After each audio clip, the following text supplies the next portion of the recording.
secara komprehensif oleh gugus tugas percepatan penanganan COVID-19. Yang pertama kali kita harus mengingatkan kita semua bahwa pada periode saat ini adalah masuki masa pancaroba yang secara data kita selalu mendapatkan beberapa permasalahan terkait dengan munculnya penyakit-penyakit yang lain. Di antaranya adalah demam berdarah. Oleh sebab itu, mari kita mewaspadai dua hal ini. Di samping secara intensif kita melaksanakan kegiatan untuk mengendalikan sebaran COVID-19, maka kita juga harus bersama-sama dengan seluruh keluarga melaksanakan gerakan pemberantasan sarang nyamuk. Kita sudah memahami gerakan ini, mari kita terapkan di rumah kita masing-masing. Oleh karena itu, maka promosi kesehatan, edukasi kesehatan kepada seluruh masyarakat tidak hanya terfokus kepada kegiatan pemberantasan dan pengendalian COVID-19. Tetapi mari kita hadapi bersama antisipasi terhadap kemungkinan meningkatnya kasus demam berdarah pada musim pancaroba ini. Oleh karena itu, bersama-sama secara sinergi, berbasis keluarga, kita jalankan dua-duanya. Insya Allah kita bisa tetap menjaga tetap sehat, agar kita tidak menjadi sakit dan imunitas harus tetap lebih tinggi. Oleh karena itu, pola hidup bersih sehat menjadi kuncinya. Mari bersama-sama kita saling melindungi dan saling menjaga terkait dengan permasalahan ini. Kemudian berikutnya, kita harus mewaspadai betul bahwa yang sehat harus tetap sehat, yang sakit akan dirawat sampai dengan sembuh. Kita menjaga stamina kita, pastikan asupan gizi bisa kita penuhi. Oleh karena itu, jika saudara-saudara sekalian membutuhkan informasi yang benar terkait dengan COVID-19, atau terkait dengan hal yang lain, silakan beberapa portal resmi sudah kita terbitkan di covid19.go.id atau menghubungi hotline di 119 extension 9, ada WhatsApp COVID-19 di 0811 33 39 9000. Atau Dialog Kemkes 1500 567. Aplikasi-aplikasi online yang lainnya cukup banyak yang bisa diakses. Oleh karena itu harapan saya ini bisa memberikan informasi yang benar dan kemudian bisa dipahami serta dibagikan ke banyak orang. Kedua, progres yang sudah kita lakukan sampai dengan hari ini per tanggal sekarang, kita sudah melakukan pemeriksaan lebih dari 16.500 spesimen untuk pemeriksaan PCR. Dan sudah lebih 300 rumah sakit rujukan COVID-19 sudah ditentukan yang kemudian diawali oleh lebih dari 35.000 dokter dan 42.000 tempat tidur. Lebih dari 700.000 APD sudah diadakan dan sudah didistribusikan. Sementara stok yang masih kita miliki untuk siap kita distribusikan lebih dari 300.000. Relawan medis, terima kasih, sudah lebih dari 18.000 yang mendaftar, baik relawan medis maupun non-medis, untuk secara bersinergi melaksanakan layanan rawatan bagi penderita COVID-19. Kita semuanya bersyukur bahwa hari ini sudah terhimpun lebih dari 193 miliar rupiah yang merupakan donasi dari semua kelompok masyarakat, bahkan dari seluruh dunia, yang menunjukkan bahwa kita serius, pemerintah, masyarakat, dunia usaha, serius di dalam menangani COVID-19 ini.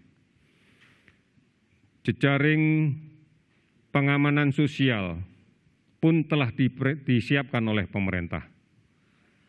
Instruksi Presiden tentang langkah perlindungan sosial dan stimulus ekonomi menghadapi COVID-19 bernilai lebih dari 405 triliun rupiah, termasuk untuk perlindungan sosial dan berbagai keringanan biaya rumah tangga, termasuk keringanan pembayaran iuran air listrik. Oleh karena itu, upaya-upaya pemerintah yang dilakukan tentunya akan sangat-sangat tergantung dari kepatuhan kita, kepatuhan masyarakat sebagai ujung tombak dari penghentian rantai penularan COVID-19 ini. Mari bersama-sama kita lakukan. Yang pertama, tetap tinggal di rumah, karena ini jawaban yang terbaik. Kemudian jika terpaksa harus keluar rumah, pakailah masker. Pakailah masker kain, itu sudah cukup. Data menunjukkan lebih dari 60% efektivitas masker kain ini untuk mencegah penularan. Cuci tangan pakai sabun dan air yang mengalir setidak-tidaknya dalam 20 detik dan sesering mungkin, terutama pada saat kita akan makan, akan menyentuh wajah. Karena ini salah satu rute penularan yang sering kali tidak disadari adalah cemaran tangan oleh virus dari droplet orang yang sakit yang mungkin tertinggal di barang-barang di sekitar kita. Jaga jarak pada saat akan berkomunikasi dengan siapapun, setidak-tidaknya 2 meter. Jaga jarak fisik, setidak-tidaknya 2 meter. Ini menjadi kunci keberhasilannya. Saudara-saudara, dari kesemuanya itu, risiko akan bisa kita kendalikan kalau kita lebih banyak berada di rumah. Kita lebih aman berada di rumah. Tidak bepergian, tidak melakukan perjalanan kemanapun, karena ini pasti akan menimbulkan risiko yang lebih besar lagi untuk tertular COVID-19. Oleh karena itu, mari kunci keberhasilannya ada di masyarakat, ada di kita semua, dengan cara disiplin dan patuh pada arahan, pada instruksi yang telah diberikan oleh pemerintah.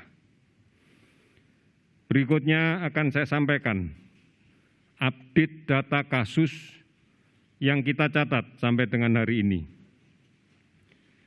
Terdapat penambahan kasus baru sebanyak 337, sehingga jumlah menjadi 3.293 kasus. Terdapat 30 pasien yang sudah sembuh, sehingga total menjadi 252 kasus. Terdapat 40 kasus pasien yang meninggal dari konfirmasi COVID positif, sehingga menjadi 280 orang. Gambaran ini sangat menyedihkan untuk kita karena kita tahu bahwa penularan di luar masih terus berlangsung. Data yang kita himpun hari ini itu adalah kurang lebih menggambarkan kondisi masyarakat kita di seminggu yang lalu. Karena kita tahu meskipun masa inkubasi terpanjangnya adalah 14 hari, namun rata-rata adalah 5-6 hari yang lalu. Mudah-mudahan dengan kita menggunakan masker sejak seminggu ini, kita bisa melihat hasilnya pada minggu depan. apakah kepatuhan ini dijalankan dengan baik atau tidak. Saudara-saudara, ini yang harus kita sadari. Oleh karena itu, mari sekali lagi kami mengajak patuh dan disiplin menggunakan masker, patuh dan disiplin mencuci tangan dengan menggunakan sabun dan air yang mengalir, patuh dan disiplin menjaga jarak fisik secara aman, patuh dan disiplin untuk tetap berada di rumah dan tidak melakukan bepergian kemanapun dalam situasi yang sulit ini. Laksanakan bersama keluarga untuk tetap di rumah. Laksanakan bersama keluarga untuk bisa bukan hanya di rumah menjaga keamanan di dalam konteks COVID-19, tapi juga di dalam rangka untuk memberantas sarang nyamuk. Jadilah pahlawan untuk bisa melindungi diri Anda sendiri, melindungi keluarga Anda, melindungi orang-orang di sekitar kita, melindungi orang-orang tua dengan penyakit-penyakit penyerta. Lindungi kampung halaman kita, lindungi bangsa kita. Kami yakin kita pasti bisa. Kepatuhan inilah yang menjadi gambaran kesungguhan kita bersama. Kepatuhan inilah yang menjadi modal utama untuk kita bisa mengendalikan penyakit ini. Indonesia pasti bisa. Terima kasih, selamat sore.